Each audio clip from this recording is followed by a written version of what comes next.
मित्रांनो, ठरलं तर मग या मालिकेच्या आजच्या भागामध्ये सायली आणि अर्जुन हे दोघेही रूममध्ये असतात। तेव्हा सायली आता विचार करत असते, मला असं का होतंय कळतच नाही, कारण मी अजूनही कुणासाठी स्वतःमध्ये बदल केला नव्हता, पण मी अर्जुन सरांसाठी असा पेहराव का बदलला असेल, हाच विचार ती सतत करत असते। मग नंतर तीच म्हणते, मी प्रेमात तर पडले नाही ना अर्जुन सरांच्या, असं म्हणून ती आता अर्जुनकडे पाहते। अर्जुन देखील तिच्याकडे पाहत असतो आणि गालातल्या गालात हसत असतो।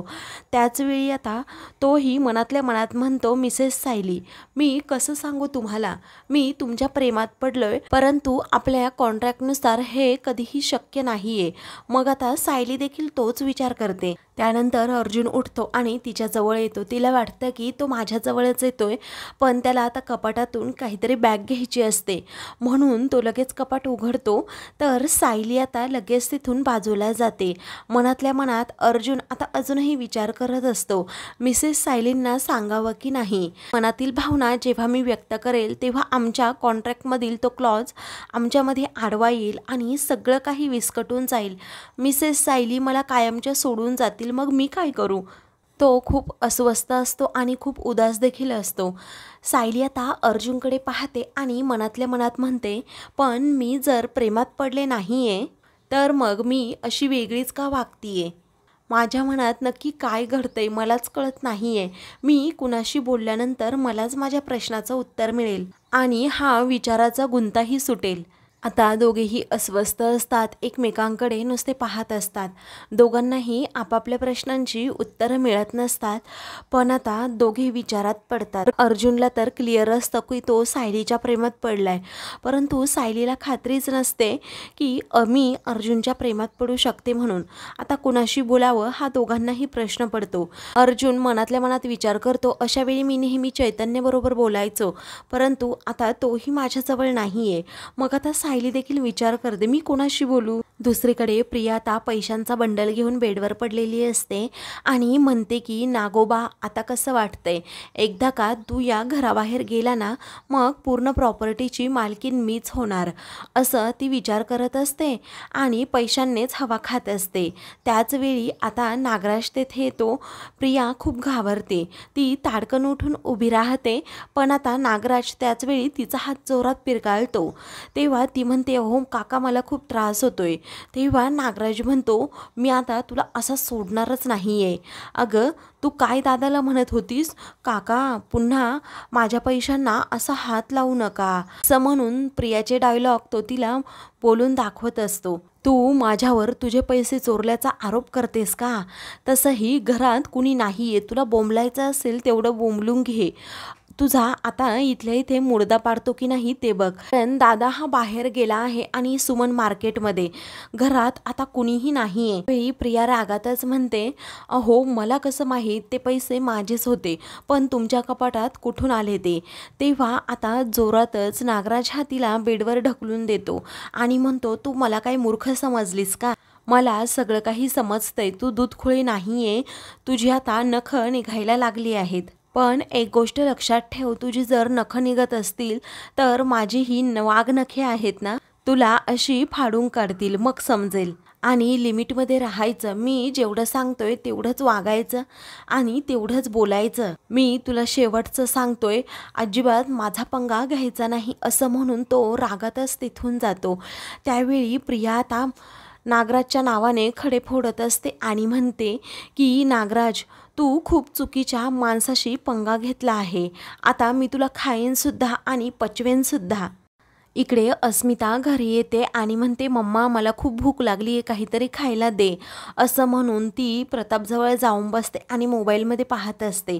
सर्वजण तिच्यावर हसत असतात। विमल म्हणते थांबा हा, मी घेऊन आले अस्मिताताई। पूर्णाजी म्हणतात, अगं अस्मिता, जेव्हा तू लहानपणी शाळेतून घरी यायचीस ना, तेव्हा सुद्धा अशीच तू खायला मागायचीस, अगं गधडे, मोठी हो कधीतरी, असं म्हणून पूर्णाजी तिला बोलतात। ही कल्पना म्हणते, आपली अस्मिता कधीच मोठं व्हायचं नाव घेणारच नाही या बाबतीत तरी। तेव्हा सर्वजण तिच्यावर हसतात। तेवढ्यातच तेथे एक आता कुरिअरवाला येतो आणि म्हणतो, हे फ्री गिफ्ट आहे। अस्मिता धावतच पुढे जाते आणि म्हणते, माझ्या नावाने आहे का।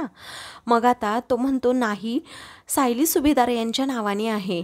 तेव्हा सायली सुभेदारने काय खरेदी केलं होतं असं आता अस्मिता विचारू लागते। तेव्हा मुलगा सांगतो की काल त्या आमच्या शॉपमध्ये आल्या होत्या ना, त्यांनी वन पीस खरेदी केला आणि त्यावरचंच हे फ्री गिफ्ट आहे।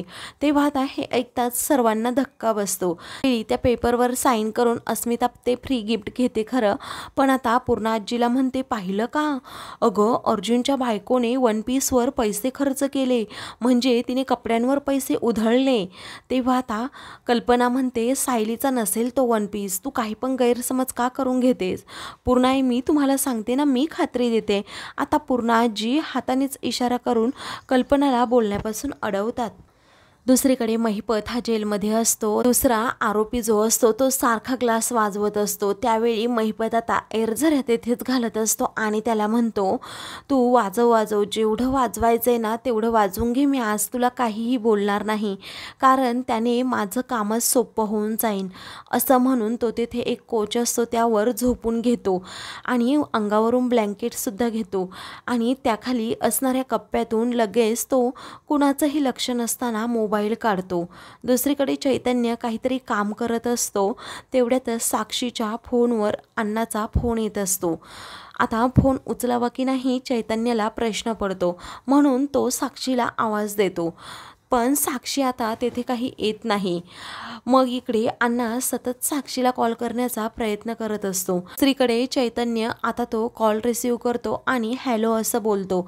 मग आता इकडे महिपत खूप घाबरतो, तो तोंडातून एक शब्द देखील काढत नाही। मग आता इकडे साक्षी धावतच तेथे येते आणि पटकन चैतन्याच्या हातातून तो फोन ओढून घेते आणि म्हणते, तू कॉल का रिसीव केला? चैतन्य म्हणतो, अगं कुणाचा आहे ते पाहत होतो, परंतु समोरून कुणी बोलतच नाहीये। पाहते तर तिला समजतं अण्णाचा कॉल आहे, म्हणूनच ती पूर्णपणे घाबरलेली असते। त्यावेळी फोन कट करून आता ती चैतन्याला म्हणते, अरे ते फायनान्सरचे कॉल आहे। चैतन्य विचारतो, मग तू एवढी का घाबरलीस? त्यावेळी साक्षी म्हणते, अरे ते शिवीगाळ वगैरे करतात, घाणेरड्या भाषेमध्ये बोलतात आणि मला ते आवडत नाही, तुझ्या कानांवरती भाषा पडावी असं मला वाटत नाही। इकडे अर्जुन आणि सायली आपापल्या कामामध्ये व्यस्त असतात, पण दोघांचंही मन कशात लागत नसतं। आता ते दोघे एकमेकांकडे पटकन पाहतात आणि मला काही बोलायचंय असं एकाच वेळी म्हणतात। अर्जुन आणि सायली पुन्हा तुम्ही बोला असं एकाच वेळी म्हणतात। अर्जुन मग स्वतः माघार घेतो आणि म्हणतो की लेडीज फर्स्ट, तुम्ही बोला काय बोलायचंय ते। सायली आता विचारते, तुम्ही कधी कुणाच्या प्रेमात पडलायत का? आता अर्जुन तर आश्चर्यचकित होऊन तिच्याकडे पाहतो आणि मनातल्या मनात विचार करतो, यांनी डायरेक्ट प्रेमाबद्दलच मला प्रश्न विचारलाय, यांना माझ्यावर डाऊट तर आला नसेल ना? आता पुन्हा सायली एकदा विचारते, प्रेमात पडल्यानंतर माणसाचं वागणं बदलतं का? म्हणजे स्वतःच्याच वागण्याचे अर्थ त्याला समजेनासे होतात असं असतं का? त्यावेळी अर्जुन म्हणतो, मला कसं माहीत असेल काही, कारण प्रेमाविमाशी माझा कधीही संबंध आलाच नाही, मला या गोष्टीचा एक्सपिरियन्सच नाहीये आणि कधी येणार सुद्धा नाही, आणि मी या गोष्टींपासून किती लांब राहतो तुम्हाला तर माहीतच असेल। त्यावेळी सायली आता जवळ येत म्हणते, अहो माहितीये म्हणूनच मी तुम्हाला विचारतीये, कदाचित तुम्ही मला डोळस उत्तर देऊ शकाल, कारण प्रेम तर आंधळं असतं ना म्हणून। त्यावेळी अर्जुन आता तिला उत्तर देतो, चैतन्याचं प्रेम आंधळंच आहे, म्हणून तर त्याला साक्षीमधील काहीच अवगुण दिसत नाहीयेत, पण हा स्टुपिड टॉपिक आपल्यामध्ये नकोच आहे असं म्हणून अर्जुन तो विषयच टाळतो। तेव्हा सायली मनातल्या मनात विचार करते, मी प्रेमाचा टॉपिक काढल्यानंतर अर्जुन सरांना समजलं की त्यांनी सरांचा घात हा प्रेमानेच केला आहे, म्हणूनच हे इतके अस्वस्थ झाले असतील। तेवढ्यातच विमल तेथे येते आणि सायली व अर्जुनला म्हणते, तुम्हा दोघांनाही खाली लवकर वहिनीने बोलवलं आहे। तेव्हा सायली आता ठीक आहे असं म्हणते। तर आता सायली म्हणते, काहीतरी महत्त्वाचं काम असेल, चला आपण जाऊयात असं म्हणून ती अर्जुन बरोबर आता हॉलमध्ये जाते। आता मनातल्या मनात अजूनही अर्जुन हा विचार करत असतो की मिसेस सायली सडनली असं प्रेमाबद्दल बरोबर का बोलायला लागल्या असतील, त्यांना माझ्यावर डाऊट वगैरे आला असेल का? आता मला खूप केअरफुल राहायला हवं असं म्हणून आता तो तिच्याबरोबरच खाली हॉलमध्ये येतो। तेव्हा घरातील सर्वजण अगदी त्या दोघांकडे पाहतच राहतात। इकडे या दोघांनाही टेन्शन येतं, नक्की काय घडलं असेल। आता पूर्णाजी या सायलीला जवळ बोलवतात आणि विचारतात हे काय आहे.